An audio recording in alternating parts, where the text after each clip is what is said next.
রাফিন তার বাবাকে বলল, বাবা আমায় কিছু টাকা দাও। রাফিনের বাবা বলল, তুমি টাকা দিয়ে কি করবে? রাফিন বলল, আমি বন্ধুদের সাথে বাস্কেটবল খেলতে যাব।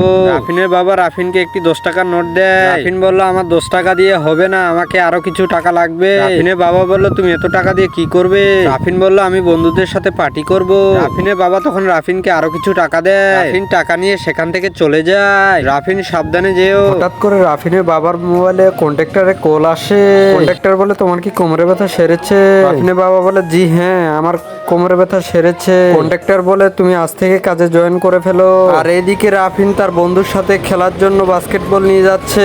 রাফিন দেখতে পায় তার বাবা লেবারি কাজ করতেছে। এটা দেখে রাফিন তার মাথা নিচু করে ফেলে। রাফিনের বন্ধু বলে, বন্ধু চলো আমরা বাস্কেটবল খেলি। রাফিন তার বন্ধুকে বলে, আমি খেলবো না। বন্ধুরা, রাফিন কোথায় যায় তা দেখার আগে আমাকে একটি জিনিস বলুন, আপনি টাকাকে বেশি ভালোবাসেন না আপনি আপনার বাবাকে বেশি ভালোবাসেন? যদি বাবাকে ভালোবাসে থাকেন আমার ভিডিওতে একটি লাইক করুন আর চ্যানেলটিকে সাবস্ক্রাইব করে দিয়ে পাশে থাকুন। সেখান থেকে রাফিন বাজার করতে যায় তার বাবার জন্য।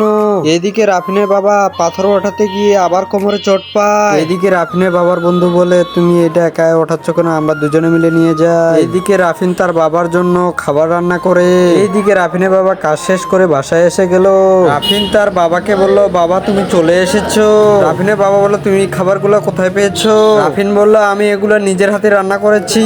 রাফিনের বাবা বলল, বাসায় তো বাজার ছিল না, তুমি বাজার কোথায় পেলে? রাফিন বলল, বাবা তুমি আমাকে যে টাকাগুলো দিয়েছিলে সেই টাকা দিয়ে আমি বাজার করে এনেছি। রাফিন বলল, বাবা আমি তোমাকে দেখেছি তুমি কি রকম পরিশ্রম করো, আর আমি এভাবে আর টাকা নষ্ট করব না। রাফিনের বাবা রাফিনের কথাগুলো শুনে অনেক খুশি হয়ে যায়। রাফিন বলল, বাবা আমি এইভাবে আর কোনোদিন টাকা নষ্ট করব না। রাফিনের বাবা এটা শুনে অনেক খুশি হয়ে যায়। রাফিন তখন বলে, বাবা আমরা চলো একসাথে খাওয়া দাওয়া করি। এরপর বাপ ছেলে দুজনে খাওয়া দাওয়া করে।